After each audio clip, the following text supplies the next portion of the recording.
জ্বালানি তেল এলপি গ্যাসের দাম বাড়ানোর পর এবার বাড়ছে বিদ্যুতের দাম।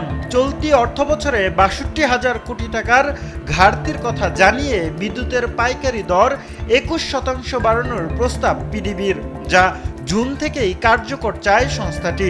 শুধু তাই নয়, সমন্বয়ের নামে বছরে দুবার বিদ্যুতের দাম বাড়ানোর ক্ষমতা চাইছে সরকারি এই প্রতিষ্ঠানটি।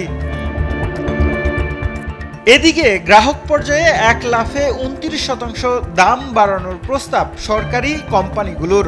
একই সঙ্গে পাইকারি পর্যায়ে যে দাম বাড়ানো হবে সেটিও এর সঙ্গে যুক্ত করার আবেদন করা হয়েছে। পাশাপাশি ডিমান্ড চার্জ সহ বিভিন্ন ফি বাড়ানোর প্রস্তাবও দিয়েছে বিতরণ প্রতিষ্ঠানগুলো। বিদ্যুতের দাম বাড়ানোর এমন আভাসে দুশ্চিন্তায় পড়েছে সাধারণ মানুষ। বলছেন, আগে থেকেই জীবন চালাতে ভীষণ রকম হিমশিম খাচ্ছেন তারা। এ অবস্থায় আবার বিদ্যুতের বাড়তি দাম নতুন দুর্ভোগ বয়ে আনবে বলে আশঙ্কা তাদের। বিদ্যুতের দাম বাড়লে আসলে সব দিক দিয়ে আমাদের দেশের মানুষ ক্রাইসিসে পড়বে, কারণ আমাদের যে কাপড়গুলো এগুলো আপনার বিদ্যুতের মাধ্যমে উৎপাদন কালার গ্রেডিং হয়, তো এক্ষেত্রে আমাদেরও কিনায় দাম বেড়ে যাবে। সেক্ষেত্রে সাধারণ মানুষের কাছে আমাদের বেশি দাম বিক্রি করতে হবে। সব দিক দিয়ে সব সেক্টরই দাম বাড়বে। আমাদের বিদ্যুতের দাম বাড়লে দোকান খরচ বেড়ে যাবে, সব প্রোডাক্টে বিদ্যুতের যে দাম বাড়লে এফেক্ট পড়বে। আমার ইনকামের সাথে আমি কোনো অবস্থায় টিকে থাকার মতো অবস্থা নাই। এর ভিতরে যদি আবার বিদ্যুতের দাম বাড়ে, আমরা তো হারিকেন জ্বালানোর পর্যায়ে যাইতে হবে। বিদ্যুতের বিল অনেক বিল উঠতে যায়। আমরা যা ইনকাম করি আরো বাড়লে তো আমাকে আরো মুসিবত হইব। আমরা তো দিতেই পারবো না বিদ্যুৎ বিল, অনেকে বাড়ি ঘর ছাড়িয়ে যাওয়া লাগবে। বিশেষজ্ঞরা বলছেন, বিদ্যুৎ শুধু বিলাসিতা নয়, মানুষের অধিকার। তাই সাধারণ মানুষকে চাপে না ফেলে বিদ্যুৎ খাতের অযৌক্তিক ব্যয় ও অপচয় রোধ করে ঘাটতি সমন্বয়ের পরামর্শ তাদের। প্রথমত হচ্ছে যে বিদ্যুতের দাম এত বেড়ে আছে অন্যায় অযৌক্তিকভাবে। লুণ্ঠনমূলক ব্যয় এবং দুর্নীতির কারণে যে বিদ্যুতের দাম ৪ টাকা উৎপাদন ব্যয় করার কথা, সেটা এখন ১২ টাকা পড়ছে। এইটা যদি যৌক্তিক করা হয়, এবং এটা আমরা চেয়েছিলাম যে ব্যয় কমায় ভর্তি কমানোর জন্য, এবং সেই জন্য গণশুনানি করতে হবে, কিন্তু সেদিকে তো আমরা সরকারকে নিতে পারছি না। আর এইভাবে যদি ব্যয় বাড়তে থাকে, যেখানে ৪ টাকা বেড়ে আছে সেখানে তার উপরে সেই ৪ টাকা না কমায় তার উপরে আবার ১.৫ টাকা বাড়ানোর বিষয়টি মাথায় কাজ করছে।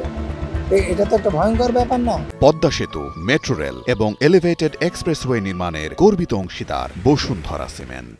আমরা এখন এই অবস্থা যদি চলতে থাকে, তাহলে তো বিদ্যুৎ এবং জ্বালানির মধ্যে স্ট্র্যাটেজিক পণ্য, এটা কি করে সম্ভব যে এইরকম দাম বাড়লে অর্থনীতি সাস্টেইন করবে? যত দাম বাড়বে তত উৎপাদন ব্যয় বাড়বে, তত এদেশের পণ্য বাজারে মার্কেটে বেশি প্রতিযোগিতার সম্মুখীন হবে, এবং ইন্ডাস্ট্রি সেক্টর যদি পঙ্গু হয়ে যায়, অচল হয়ে যায়, তাহলে তো কোনো এমপ্লয়মেন্ট জেনারেট করবে না, কর্মসংস্থান হবে না, সব বেকার হয়ে যাবে। অর্থনৈতিক প্রবৃদ্ধি শূন্যের কোঠায় চলে নেমে যাবে। এখন 3.5% হয়েছে, যেখানে 7-8%-এর বিষয় ছিল, অথচ বাজেট বেড়ে যাচ্ছে, বাজেট বাড়ানো হচ্ছে, বাজেটের টাকা তোলার জন্য সরকার এভাবে মরিয়া হয়ে উঠেছে।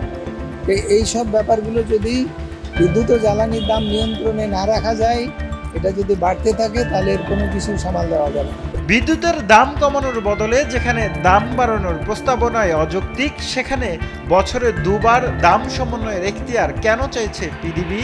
প্রশ্ন এই বিশেষজ্ঞের। দুর্বারের সমন্বয়ে যেখানে অন্যায় ও অযৌক্তিকভাবে বেড়েছে, যেখানে কমাতে হবে, সেখানে একবারই বাড়ানোর তো প্রশ্ন না, সেখানে আবার দুইবার কেন? আগে কমাতে হবে, যে তারা বাড়াইছে গণশুনানি কমানোর জন্য করতে হবে। কত টাকা কমানো যায় সেইটা ঠিক করার পরে তখন বাড়াতে হবে কি হবে না তখন দেখা যাবে।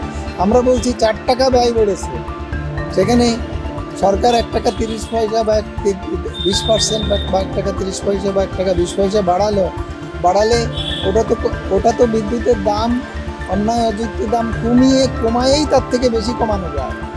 তাহলে বাড়ানোরই যেখানে প্রশ্ন থাকে না, সেখানে একবারের জায়গায় দুইবার বাড়ানোর প্রশ্ন আসবে কেন? দেশের প্রায় 5 কোটি গ্রাহকের মধ্যে যারা 75 ইউনিট পর্যন্ত ব্যবহার করবেন, তাদের লাইফলাইন অর্থাৎ কম দামের সুবিধা দেওয়ার প্রস্তাব সরকারের। আগে এটি 50 ইউনিট থাকলেও 200 ইউনিট পর্যন্ত গ্রাহকরা কম দামের সুবিধা পেতেন, যা তুলে দেওয়ার কথা বলা হয়েছে এবারের প্রস্তাবে। সেটি বাস্তবায়িত হলে নিম্নবিত্ত ও নিম্ন মধ্যবিত্তকেও গুনতে হবে উচ্চ হারের বিদ্যুৎ বিল। Sheikh Nasiruddin, Daily Sun. News.